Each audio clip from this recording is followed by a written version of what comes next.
Selamat pagi remaja Kalam Kudus Siantar, dimanapun kalian berada, dan mungkin juga saat ini kalian yang sedang mengikuti ujian ya. Semoga sukses itu adalah sebuah pencapaian karena ketekunan.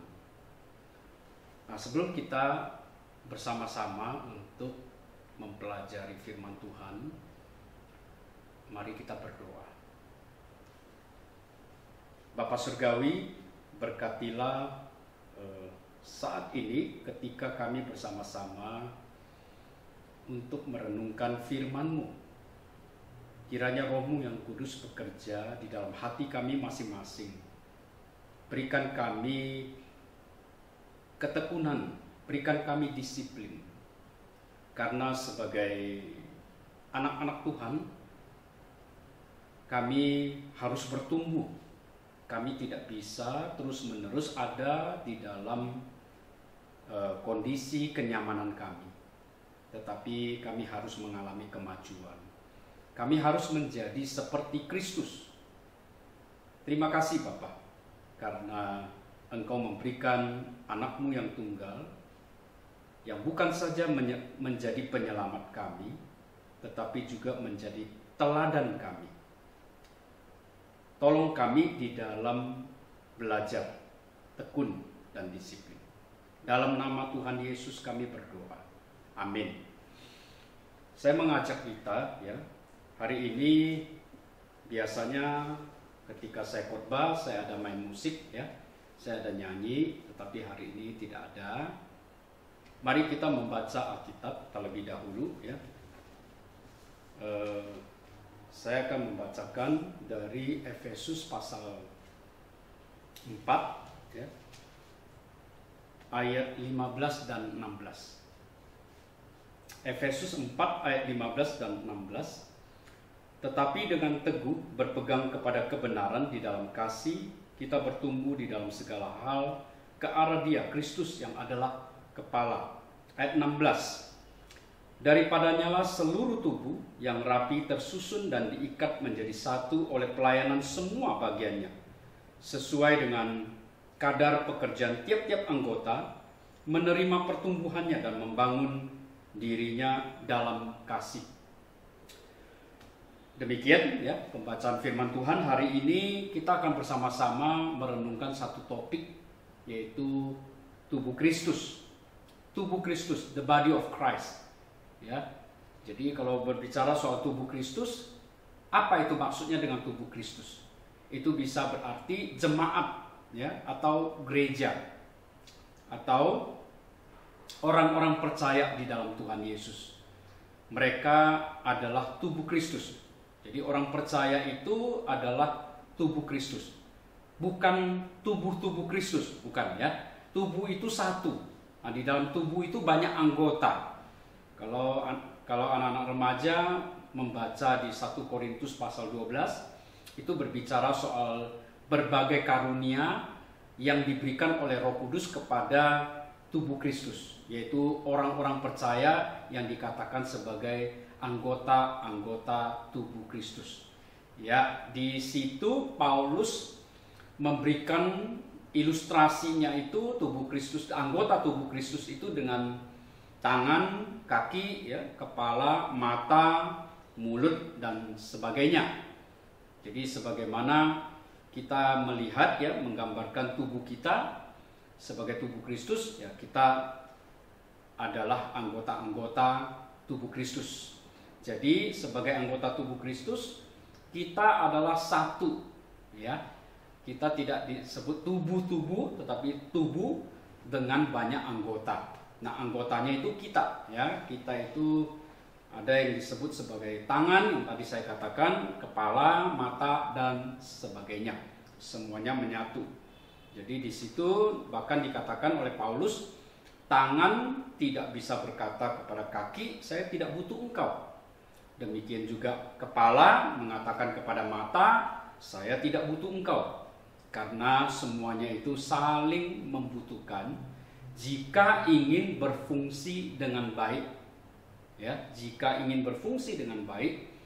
Jadi anggota tubuh Kristus itu harus saling membutuhkan, dan bukan hanya saling membutuhkan, saling peduli, ya, saling menjaga dan sebagainya.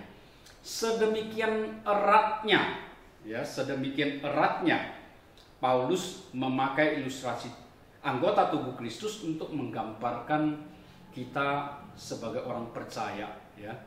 Jadi dengan tema atau topik ini, tubuh Kristus, saya berharap bahwa kita betul-betul memahami pentingnya kesatuan kita.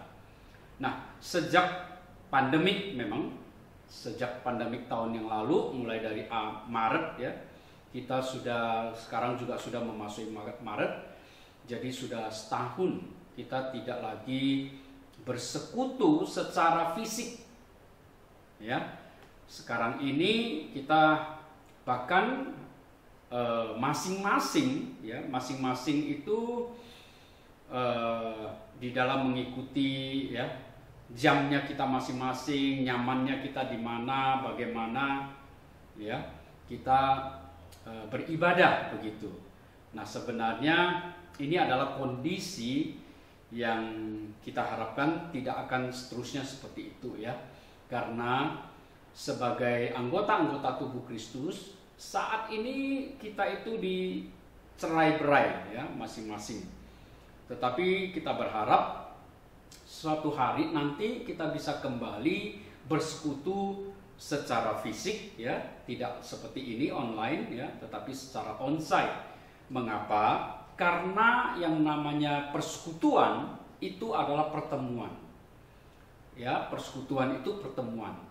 Jadi bukan saja kita datang ke gereja, tetapi kita bertemu, ya, bertemu dengan saudara seiman kita, kemudian kita saling menyapa, ya, saling menyapa, ngobrol, sharing, dan belajar firman Tuhan, kita bertumbuh. Nah, salah satu kalau anak-anak remaja masih ingat, ya, karena bagian ini saya sudah pernah menyampaikan 2 kali, dan ini yang ketiga kali masih bagian yang sama. Ketika di ayat 13 itu ketika di sana berbicara soal kedewasaan penuh, ya, anak-anak remaja, ketika kita berbicara soal dewasa penuh, ya, apa buktinya, apa tandanya kalau kita dewasa? Nah, ayat 15 dan 16 hari ini mau mengatakan bahwa kalau kita dewasa adalah kalau kita bersekutu secara fisik, ya. Kalau kita tidak bersekutu secara fisik, tentu saja itu tidak termasuk di dalam kedewasaan penuh. Karena kalau kita perhatikan, ya, kembali perhatikan di ayat 16, ya. Ayat 16 ini luar biasa, ya.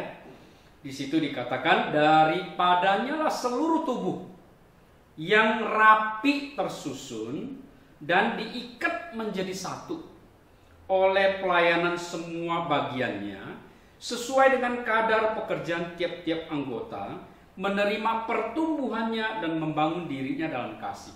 Jadi kita melihat di sini, ya, ada istilah rapi tersusun, kemudian ada istilah diikat menjadi satu.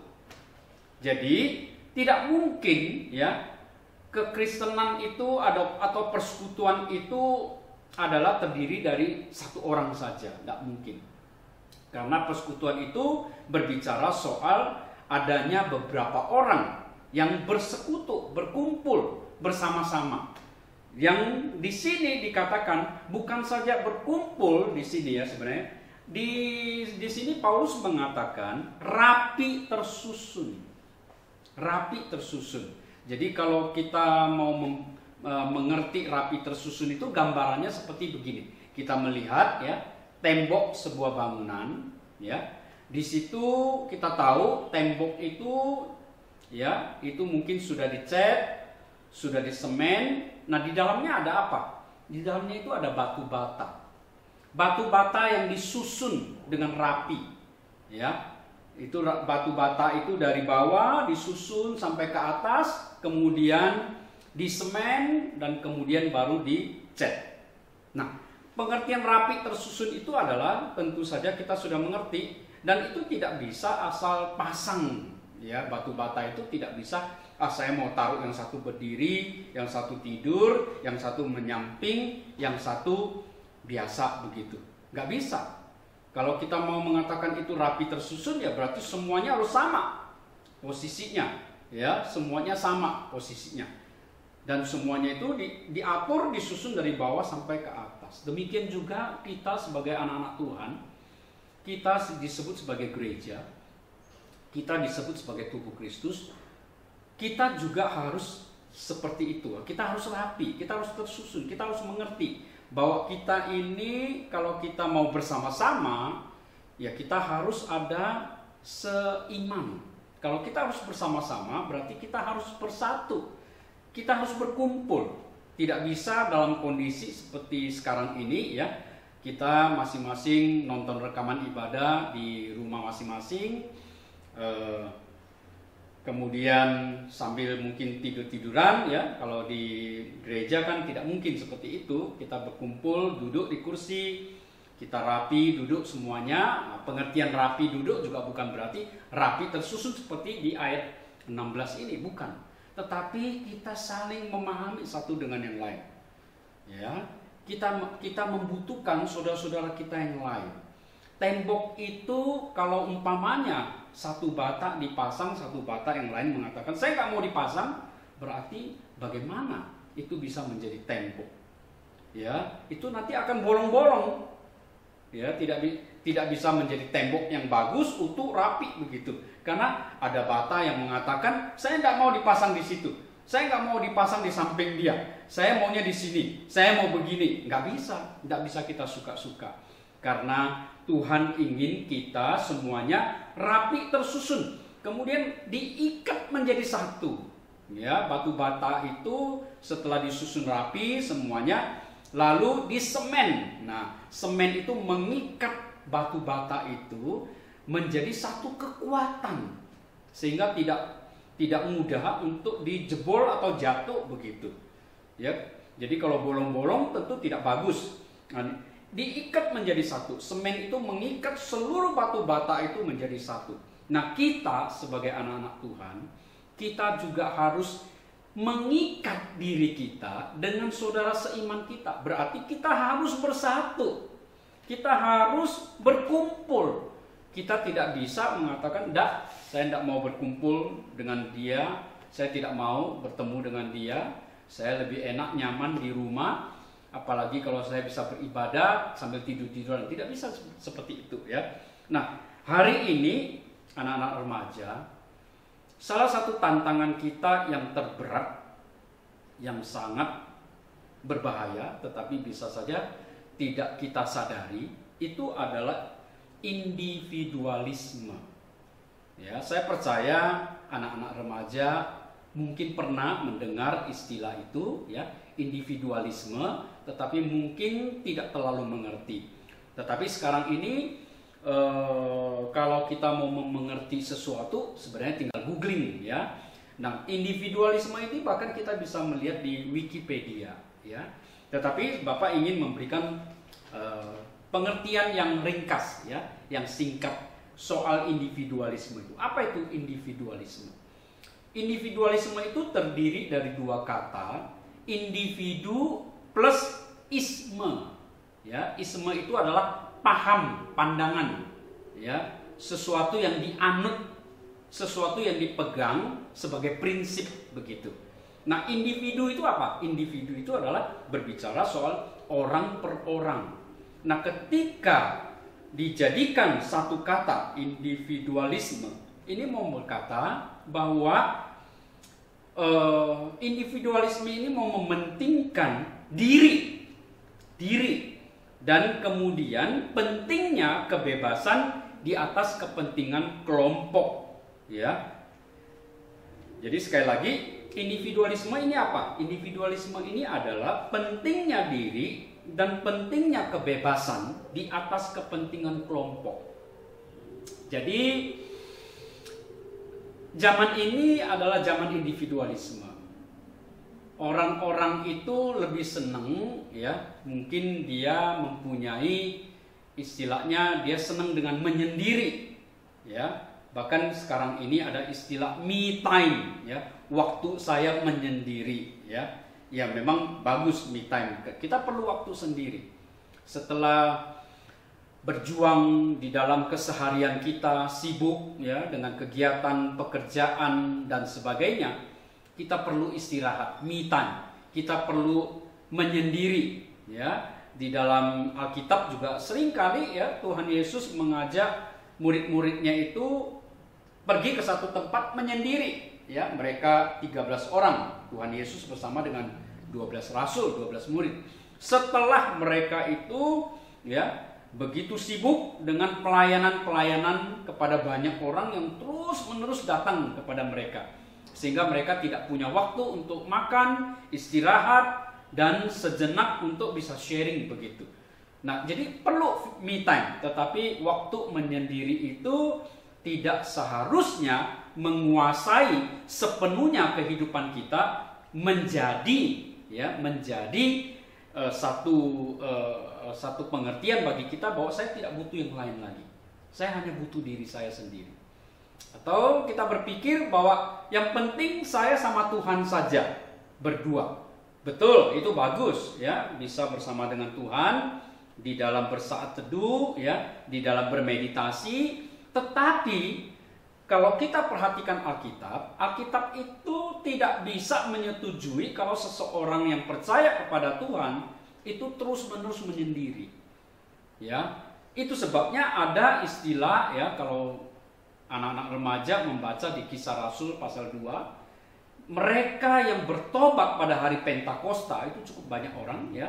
Kemudian mereka berkumpul. Ya, mereka itu berkumpul, bertemu di rumah-rumah tertentu ya, dan mereka di situ bersekutu. Dan di situ ya, mereka bersama-sama mendengarkan pengajaran. Kemudian mereka bersama-sama melayani. Kemudian mereka bersama-sama menyembah Tuhan, begitu. Jadi ada waktunya me time, oke, tetapi ingat tetap ada waktunya untuk bersekutu bersama-sama.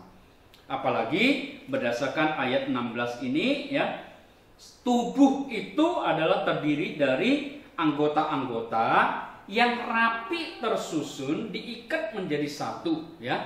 Dan kemudian ada kalimat pelayanan semua bagiannya. Anak-anak remaja, kita harus melayani. Kita harus memberikan waktu kita. Kita harus memberikan pemikiran kita. Kita harus memberikan diri kita buat Tuhan. Ya, kalau anak-anak remaja percaya kepada Yesus Kristus, itu berarti anak-anak remaja harus memahami apa artinya percaya. Percaya kepada Yesus berarti saya percaya bahwa Yesus yang mati di kayu salib itu adalah juru selamat saya. Dia sudah menyelamatkan saya dari apa? Yaitu dari murka Allah yang akan datang. Saya berdosa dan saya tidak bisa menyelamatkan diri. Tuhan Yesus yang menyelamatkan saya. Ketika Tuhan Yesus sudah menyelamatkan saya, firman Tuhan berkata, hidup saya ini bukan milik saya lagi. Hidup saya ini adalah milik Tuhan. Ya, di dalam Alkitab itu dipakai istilahnya, saya sudah beli, saya sudah dibeli, saya ini milik Tuhan. Nah, pengertian dibeli ini mempunyai konteks atau latar belakang. Pada waktu itu perbudakan itu umum. Ya, perbudakan itu maksudnya adalah jual beli manusia yang dipakai sebagai budak begitu ya, untuk pekerjaan-pekerjaan kasar seperti itu ya. Nah, jadi pengertian budak yang dibeli adalah orang yang dibeli untuk orang yang lain, kemudian orang yang sudah dibeli itu ikut dengan orang yang membelinya. Ya, sepenuh hidupnya itu menjadi milik dari orang yang membeli. Dan dia, orang yang sudah dibeli ini, tidak punya hak lagi atas dirinya sendiri. Dia harus ikut kemana yang si pembeli itu pergi. Demikian juga hari ini kita sebagai orang-orang percaya, kita sudah dibeli. Ya, dengan apa Tuhan Yesus membeli kita? Dengan darahnya yang kudus. dengan darahnya, dengan kematiannya di atas kayu salib. Yesus membeli hidup kita. Hidup kita saat ini adalah miliknya. Nah, kalau anak-anak remaja hari ini belum betul-betul memahami atau masih hidup lebih banyak me time-nya atau lebih banyak mengarah kepada individualisme, nah ini harus dipertimbangkan ulang. Hari ini kita yang percaya kepada Yesus, kita adalah milik Tuhan. Nah, kalau kita adalah milik Tuhan, maka saya harus menyerahkan hidup saya untuk dipakai oleh Tuhan di dalam pelayanan. Ya, jadi sekali lagi bahwa kita menjadi pelayan-pelayan ya yang bersatu dengan orang Kristen yang lain, anggota-anggota tubuh yang lain, diikat ya di dalam kesatuan pelayanan kita untuk memuliakan Tuhan. Jadi kita berharap bahwa pandemi ini bisa cepat berlalu sehingga sebagai anak-anak Tuhan ya kita harus kembali ke gereja. Memang kebutuhan live streaming, kebutuhan online ini memang sudah menjadi sesuatu yang tidak bisa kita hindari. Tetapi apakah ini sesuatu yang wajar? Saya menganggap bahwa kondisi sekarang ini kondisi yang tidak wajar. Karena biar bagaimanapun persekutuan yang namanya berkumpul, bertemu itu masih merupakan sesuatu yang mutlak perlu kita hidupi ya, karena disitulah kita bertemu dengan sesama saudara seiman dan kita sama-sama memberi diri kita ya, memberi diri kita. Inilah yang dimaksud sebagai kedewasaan penuh ya. Ketika kita hidup egois ya, tidak peduli kepada yang lain, saya kira itu tidak bisa disebut sebagai dewasa penuh. Ketika kita tidak peduli, kita tidak mau mengasihi, kita tidak mau berkumpul, saya kira itu tidak dewasa penuh. Hari ini banyak orang dewasa ya, banyak orang dewasa senang dengan kehidupan yang menyendiri, tidak mau berkumpul, tidak mau bersosial, mengatakan me time. Bahkan di dunia kita sekarang ini banyak orang yang hidup dengan hewan. Bahkan ada orang yang hidup ya menikah dengan hewan peliharaan. Nah, ini tidak benar ya. Karena hewan itu tidak sejenis dengan manusia. Tetapi kita sebagai anak-anak Tuhan ya, sebagai sesama saudara seiman, kita harus berkumpul karena kita adalah sesama saudara seiman, kita bersama-sama di dalam sebagai tubuh Kristus, sebagai anggota tubuh Kristus, kita memuliakan Tuhan dengan kehidupan kita. Saya berharap ya dari kedua ayat ini kita bisa mengerti ya. Walaupun mungkin tidak bisa menjelaskan dengan mendetail, mudah-mudahan kita tahu apa artinya tantangan yang sedang kita hadapi ini. Ya, berdoa supaya pandemi ini cepat berlalu, ya, dan kemudian kita bisa berkumpul lagi di gereja. Tuhan memberkati. Mari kita masuk di dalam doa. Dalam nama Tuhan kami Yesus kami berdoa, kiranya Tuhan menolong kami menghadapi tantangan-tantangan kehidupan yang ada sekarang ini. Pandemik yang terjadi ini telah memisahkan kami satu dengan yang lain, telah memisahkan kami dari kesatuan tubuh Kristus, dan sehingga kami beribadah di rumah kami masing-masing. Secara iman kami memang tidak terpisah, karena kami masih menyatu, karena di dalam iman kami masih di dalam Kristus.